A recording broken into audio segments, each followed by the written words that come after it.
everybody. Welcome back to the Energy MD podcast, where we help you resolve your chronic fatigue, whether it's from long COVID or chronic fatigue syndrome, or you don't know, but you're just struggling, so that you can get back to living your best life. So really excited about today because we're going to be talking with Dr. Gina Nick all about glutathione, which is one of the body's major antioxidants and detoxifiers. So let's learn a little bit about her. So she is a world-renowned naturopathic physician, researcher, and formulator based in Newport Beach, California. With a dedication to holistic wellness, she's known for her expertise in treating a wide range of health concerns, from autoimmune diseases to addiction recovery, anxiety, and more. After graduating from medical school, she became the director of research for a leading supplement company. She has since held the roles of executive healthcare consultant to local and government agencies and president emeritus of the California Naturopathic Doctors Association. As the founder and director of Healthbridge in Newport Beach, California, her practice was awarded Top Medical Practice 2017, a testament to her commitment to excellence. Gina, thanks so much for joining me today. Oh, it's my pleasure to be here. Thanks for having me. So, in our program and the work that we do, we're really focused on energy and resolving chronic fatigue and long COVID. So I want to get into how glutathione affects those things. But first, let's get down to definition so people understand what we're talking about. What is glutathione? So glutathione is an antioxidant. It's actually what's called a tripeptide. So it's a combination of 3 amino acids. It's manufactured in every cell in your body. And it is like the key detoxifying agent in your body. But it doesn't just detoxify. It helps with lowering inflammation, binding to heavy metals, and so forth, and really helps with energy. When you talk about, chronic fatigue syndrome, things like that, it works really well to protect the mitochondria of the cells, the powerhouse of the cells where energy is produced. There's over 100,000 clinical research studies on glutathione. Whoa. Which most people don't realize that. Yeah. And there's a close association between low glutathione levels in your body and things like Parkinson's disease, Alzheimer's disease, cognitive decline. So many different health challenges can be in some way connected to how balanced your cells are in producing glutathione and maintaining levels of glutathione.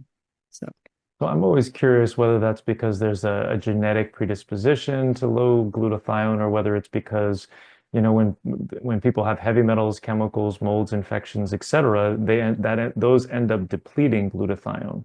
What do you think? I think most of the time it has to do with the levels getting depleted. We're exposed to so many more toxins today than ever before, whether it's heavy metals, pesticides, organophosphates, etc., or even, exposure to viruses and yeast and mold and fungus, et cetera, in levels that just are so much greater than they've ever been before. And so our body's natural production of glutathione can go down. And, so the levels diminish quicker. So I think it's our bodies have a higher demand for glutathione now more than ever before. Also, just the quality of our foods, the amount of quality amino acids we're getting in our diet, the amount of quality antioxidants we're getting in our diet, because glutathione requires a lot of different antioxidants to recycle itself and go into a form that's actually active and does what it's supposed to do. I think the genetic side of it is probably on the rise in terms of a genetic defect where your body isn't able to manufacture glutathione efficiently and effectively.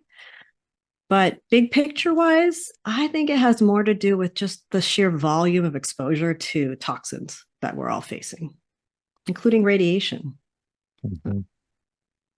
So then how does glutathione get depleted? Is it like putting out fires, trying to deal with all of these toxins and infections? Yes. Yeah. So it's a main component in the whole detoxification pathway that's happening in every cell of our bodies. It happens a lot in the liver, but in all cells. And so when there's this elaborate human detoxification system that I don't know about you, but I didn't really learn about in medical school. I learned about it afterwards. just on my own. Just I've had a natural fascination for what is this human detoxification system, but it's an actual system in our body, just like the cardiovascular system, or the neurological system. And it's comprised of detoxification organs like our colon, our liver, our kidneys, our lymphatic system, our skin is the largest detoxification organ. And glutathione is a key component to all those organs and a key component to that whole system, which essentially takes bad stuff that we're exposed to and converts it to a form that can get out of our body through that system so that it doesn't cause harm to our cells, to the mitochondria of our cells, and DNA damage. Mm-hmm. So what does it mean if somebody can't tolerate glutathione, if they feel worse when they take it? So it depends on, the dose that they're taking. So the form of glutathione that you take can play a big role in if you have, if you can't tolerate it. But usually it has to do with the sheer volume of toxins that your body is facing. And so as you detoxify, sometimes you can feel worse before you feel better. It's like how it goes. And so there can be like an increase in inflammation as your body's processing through all this stuff. And that can make you feel worse initially. And so sometimes in that case, it just has to do with lowering the amount that you're taking, maybe taking it more frequently, taking it in more what's called physiologic doses so that your body can handle it. And so oftentimes if somebody can't tolerate like an IV of glutathione or an injection of it, or a higher dose, just taking doses that are, like I said, more closely mimic what your body naturally produces, or even what's in our food supply. So fresh fruits and vegetables, fresh meat. There's a lot of different seeds, nuts, walnuts, all have glutathione in them. Mm-hmm. And so, it's, and if you can tolerate fresh fruits and vegetables, in general, have a food allergy to something, you can tolerate glutathione. I mean, your body manufactures it, right, on its own. So typically it has to do with, like I said, if you've got like an overproduction of toxins or exposure to toxins and your body is just so bogged down that it's detoxifying too quickly. And sometimes that can cause more harm than good. Yeah. Yeah, I found that sometimes if people aren't tolerating glutathione, they'll tolerate the precursor N-acetylcysteine.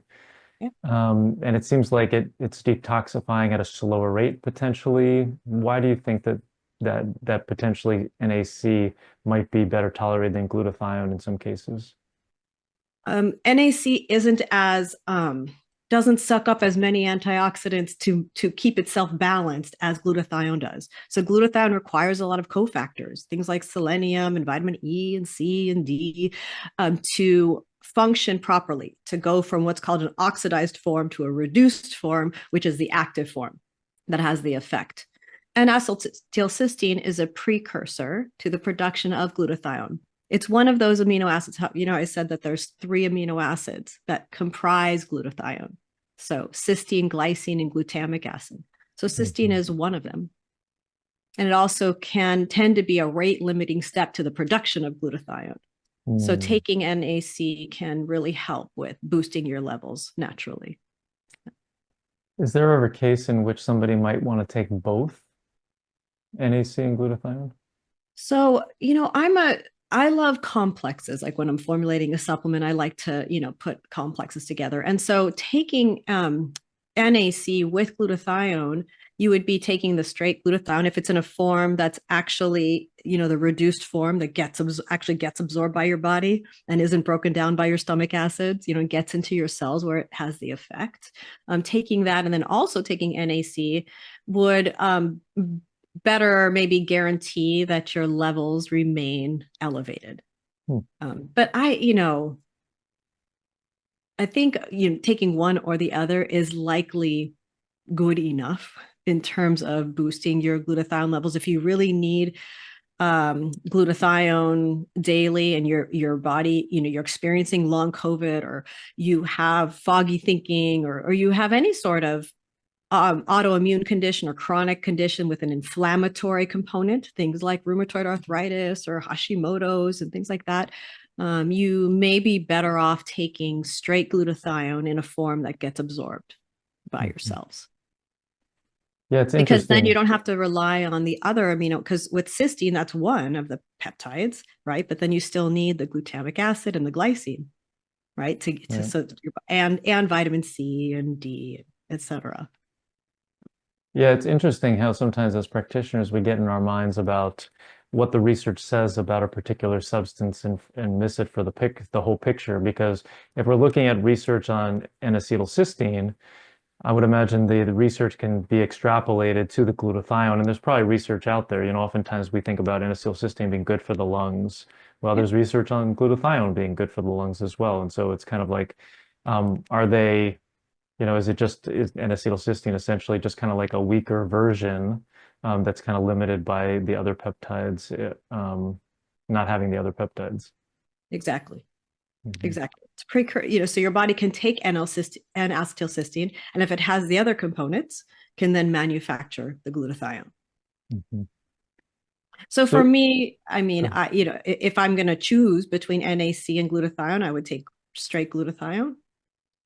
But N-acetylcysteine can be a little less expensive typically than a quality glutathione supplement. And so, look, clinically, most of the research on NAC, the reason why it works is because it's elevating levels of glutathione. right. Truly, I mean, that's the reason why, And so it's one of those things where clinically, if NAC is working, great.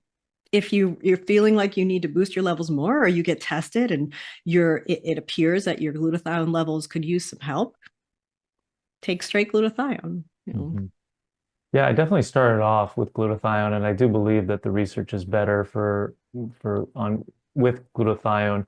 But I have so many sensitive people in my Yeah, programs, yeah. and consequently, I was just finding so many people reacting to it just because it is really great at pulling out heavy metals and chemicals and molds and people weren't able to tolerate it because their exit pathways, weren't as open as they needed to be. So we had to keep pivoting back and giving them less doses of glutathione or taking it every other day or once a week. And so it's like, so I ended up moving more towards the N-acetylcysteine for that very reason, but still understanding that relationship and that the glutathione is, I believe, a superior agent. Mhm. I mean, it is. It is. And I'm a fan of taking lower doses more frequently.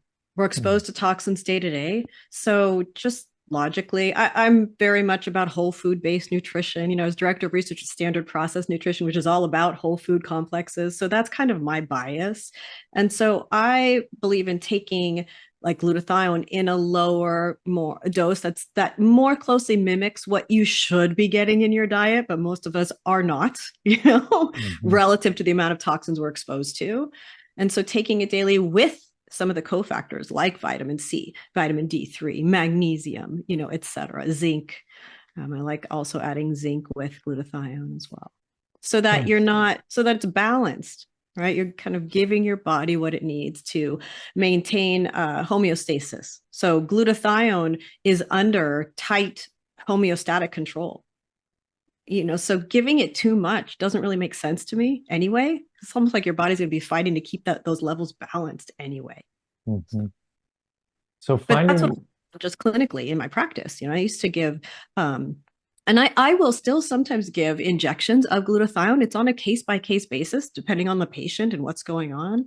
But I've just found that giving, the doses that are like closer to say 250 milligrams to 500 milligrams of, a well absorbed form of glutathione with the cofactors, it just works. So nice. So let's talk about what forms are you prefer, are best absorbed, etc. So there's a lot of different ways to take glutathione. There's IV glutathione, which, some doctors will say is a waste. It's not like the molecule's too big. Even if you get an IV of it, none of it really gets into the cells where it's going to have the effect. So that's one theory out there. And there's certain doctors that are really passionate about saying it's a total waste. Mm. And so I don't do IV, but I will do intramuscular injections for like addiction and things of that nature or severe autoimmune conditions because I see the clinical results in my practice. So there's that. There's also nasal. You can have it, you can do like a nasal spray or a nebulizer. A nebulizer is good because it kind of gets down into the lungs. And so if you're having like an upper respiratory issue, that can be valuable. Although glutathione smells because of that sulfur component and it tastes bad. So there's liposomal glutathione, which is an oral form of glutathione that is considered to be well absorbed. So what I found over the years is patient compliance was an issue. Like, doesn't necessarily always taste great, or you have to refrigerate it. And so, finding a form of glutathione, there are oral forms like using forms of glutathione that are branded and researched with double-blind placebo-controlled studies proving that it boosts blood levels by 30 to 35%. So there are forms that are in capsule form, for example, that do work. So it's a fallacy when people say that there is no way you can get glutathione into your body if you take it orally. That's not true. So for me, just from being in practice for so long, I'm interested in giving my patients something that they're going to take regularly, and that's going to work, right? So patient compliance is a big thing for me. So it's lovely if the research shows, that taking, a nasal form of glutathione is where it's at. But if my patients can't tolerate it, then it's useless. Mm-hmm. I have a nephew who he was diagnosed with autism when he was a couple of years old. And my sister reminds me to this day of it. I wanted him to take glutathione like so bad, and I couldn't give him an injection. He wasn't going to have that. Right. And as his aunt, I couldn't do it. He wouldn't take the liposomal form, and I didn't blame him because I won't take the liposomal form. And so, even back then, he's 16 now, but even back then I was like, we've got to have a way to get glutathione into these kids who need it, where it doesn't taste horrible, but it still works, So I formulated, a product, and that was part of the inspiration for why I created it. There's also topical. So there's some research on topical glutathione being helpful and well absorbed into the cells. Smells not the greatest.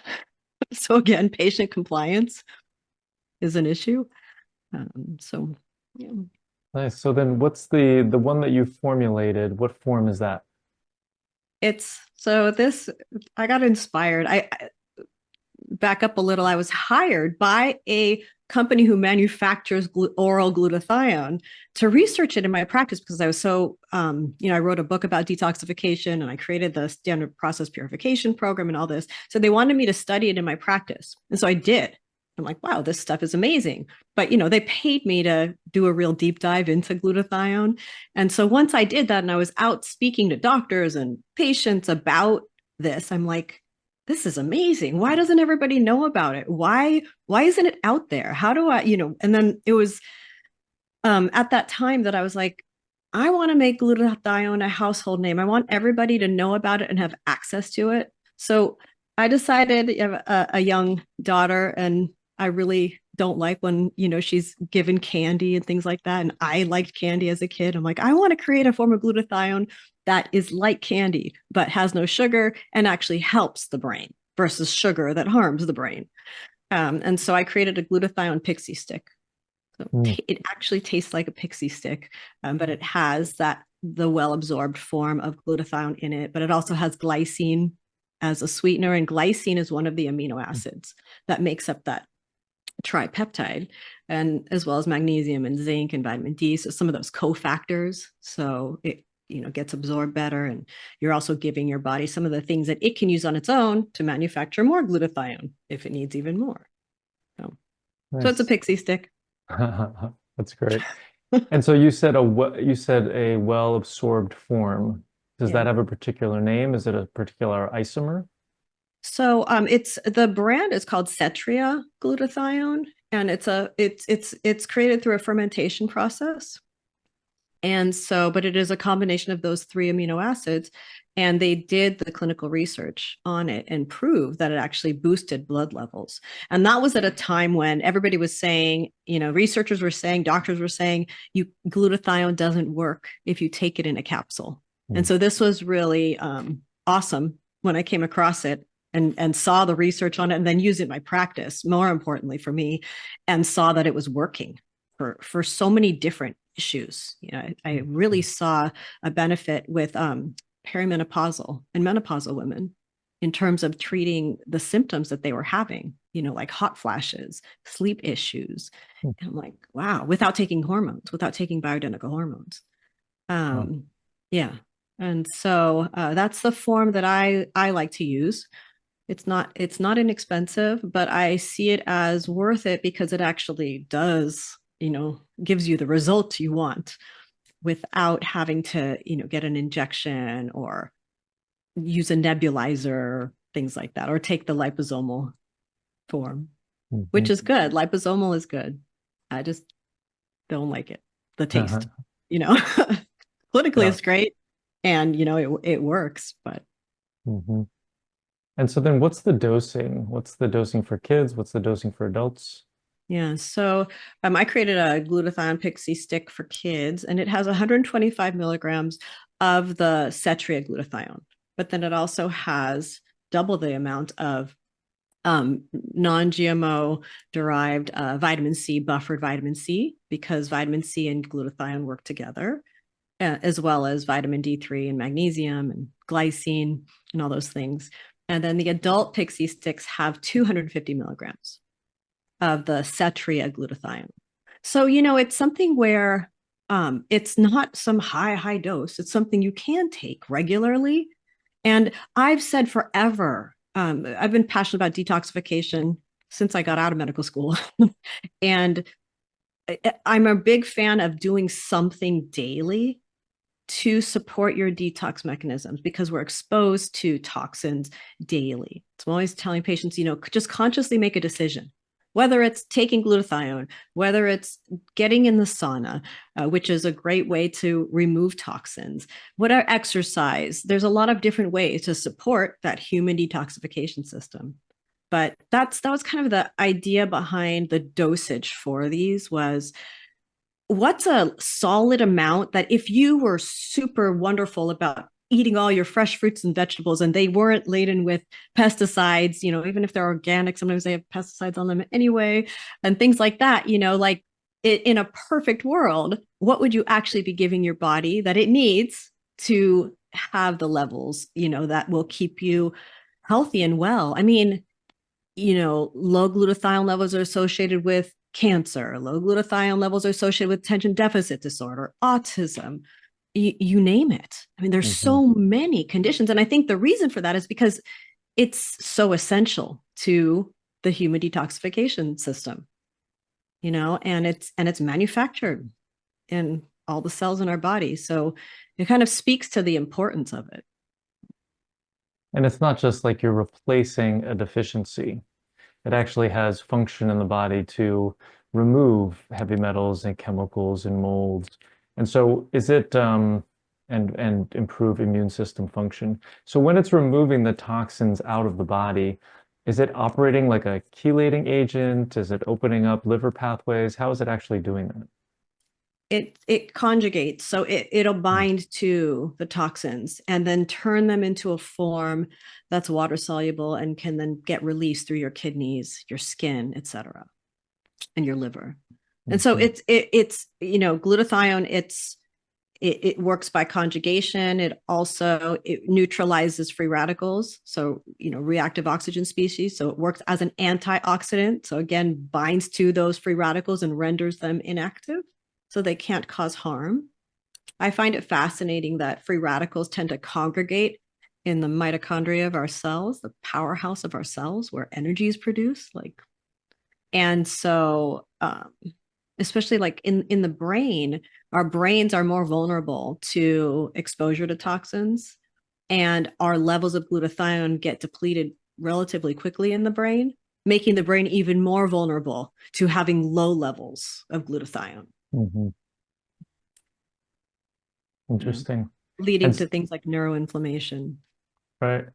And so do you think that, so on its own, oftentimes I'm combining glutathione with other things. We see a lot of people who have heavy metals, chemicals, molds, infections, and then nervous system dysfunction. That's what I call the toxic five. And Yeah. so, in terms of removing those out of the body, do you think that you can do it with glutathione on its own? So it's what I turn to first. Hmm. And so I always, there's so many things out there. There's so many chelating agents, and I like Pectosol a lot for that purpose. But there's so many different protocols out there, right? For detoxification. And for me, I like to try and simplify things as best as I can and also look to nature for answers.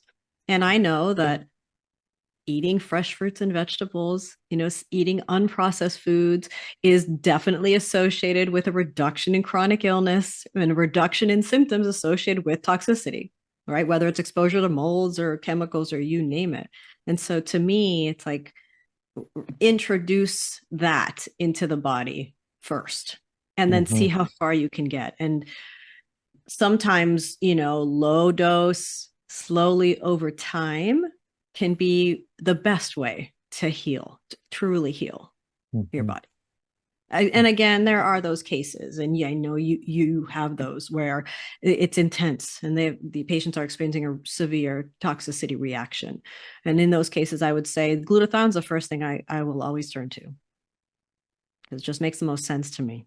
And then if we need to add more things from there, we can. Oftentimes for me, it'll be other lifestyle things like sauna therapy, Hmm. photobiomodulation, things like that paired with glutathione. And again, not just glutathione, but also vitamin C, vitamin D, vitamin E, zinc, glycine. So other things too that support balanced levels of active glutathione in our cells. Hmm. Okay, great. Why do you think that it is helpful for women who are having those menopausal symptoms?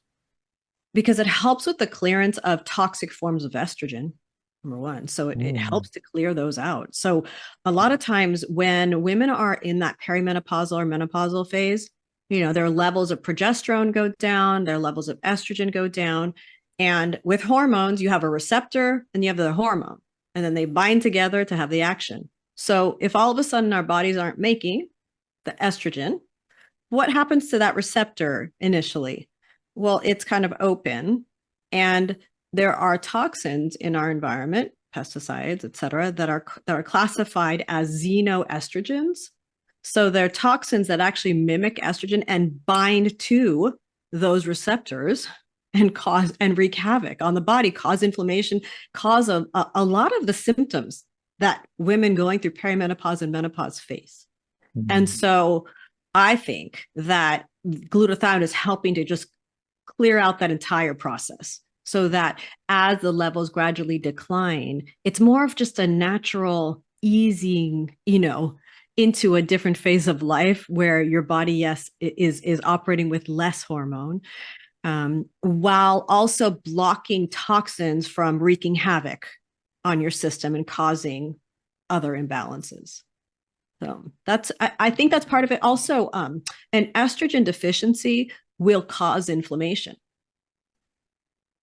Period. It'll increase, Mhm. NF-kappa B, and so an estrogen deficiency and other hormone deficiencies will trigger inflammation. Mhm. And so glutathione lowers inflammation. So I think also because of its role in lowering inflammation, it's also helping with that whole process. Mhm. Glutathione Interesting. also helps to regulate blood sugar levels. And so that may be playing a role as well.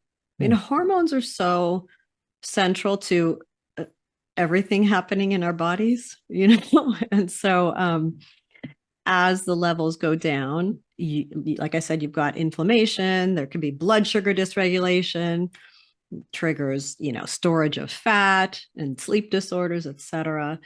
And so I think glutathione plays a role in all of that, which is why at the end of the day, patients feel better when they're going through that phase of life and their glutathione levels are balanced. Mhm. Nice. So I know that you're in the process of preparing for a talk on glutathione and radiation. Can you give us a little bit of some information on that?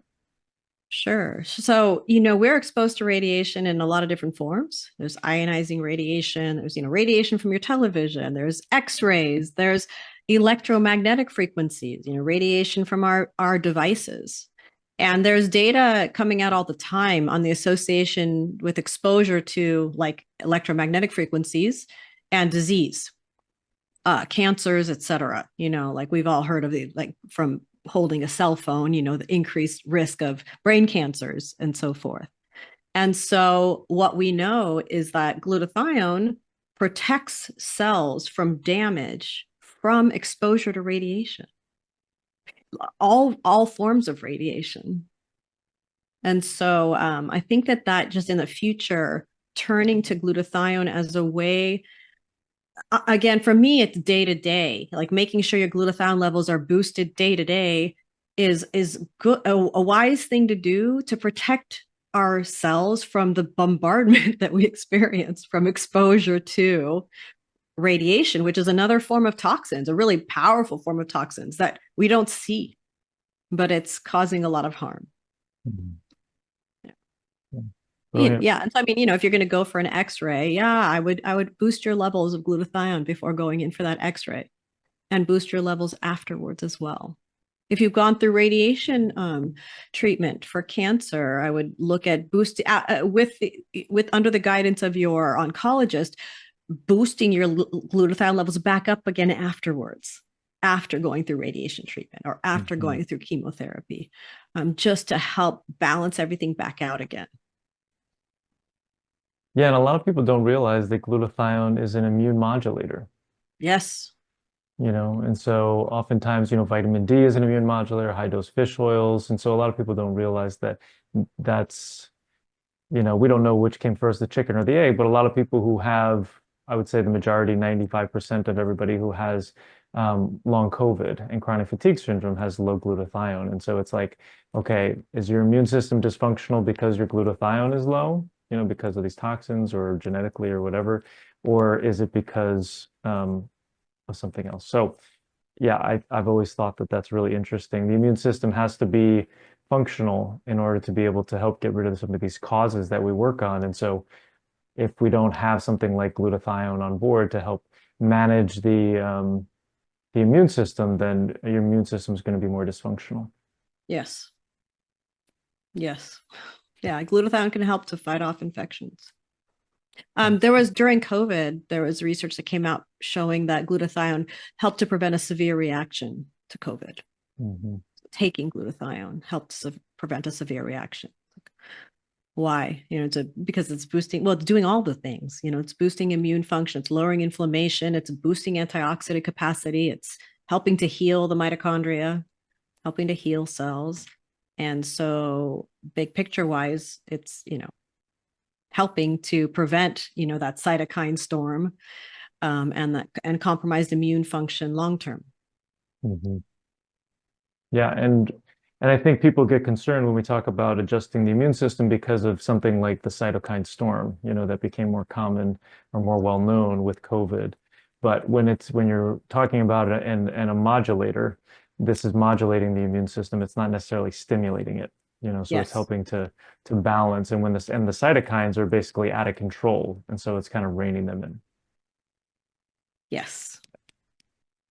Okay, Yes, which is why wonderful. I'm so passionate. Like everybody needs to know about taking glutathione. I don't care if you get it from your foods, if you can, or from a supplement, but people need to know about it because it's in like the functional medicine world, naturopathic world, we all know about it. But even doctors who know about it don't use it. It's not necessarily the first thing they turn to, and it's like, why not, right? Mm-hmm. But parents, for them to know the power of glutathione and the impact it can have on their children in protecting them and keeping them well while they're at school and so forth. It's just one of those things that it's so simple, but it impacts. It's so foundational to health and wellness. Yeah, great. And so and then now it tastes good and it's a pixie stick. Without sugar. Yeah. Yeah, it was cool. The first time I created the formula, sent it to the lab, got it back, and it hasn't changed since. It just worked. It was like, Wow. yeah, yeah. It was during COVID. I was homeschooling my daughter, and I was like, that's it. I'm going to create this formula. I've been creating formulas for a very long time, and I'll create powders for my patients, custom powders. But this one was it just came back and it just tasted really, really good. No. That's awesome. Yeah. Cool. Well, Gina, thank you so much for joining me here today. We're going to drop all of your links below so that people can check out the Pixie Stick and follow you on Twitter and YouTube and all that sort of stuff. I so appreciate you coming on today. Oh, thanks for having me. Thanks for doing the work you're doing. Thank you. I hope you learned something on today's podcast. If you did, please share it with your friends and family and leave us a 5-star review on iTunes. It's really helpful for getting this information out to more people who desperately need it. Sharing all the experts I know and love and the powerful tips I have is one of my absolute favorite things to do. Thanks for being part of my community. Just a reminder, this podcast is for educational purposes only and is not a substitute for professional care by a doctor or other qualified medical professional. It is provided with the understanding that it does not constitute medical or other professional advice or services. Thanks for listening and have an amazing day.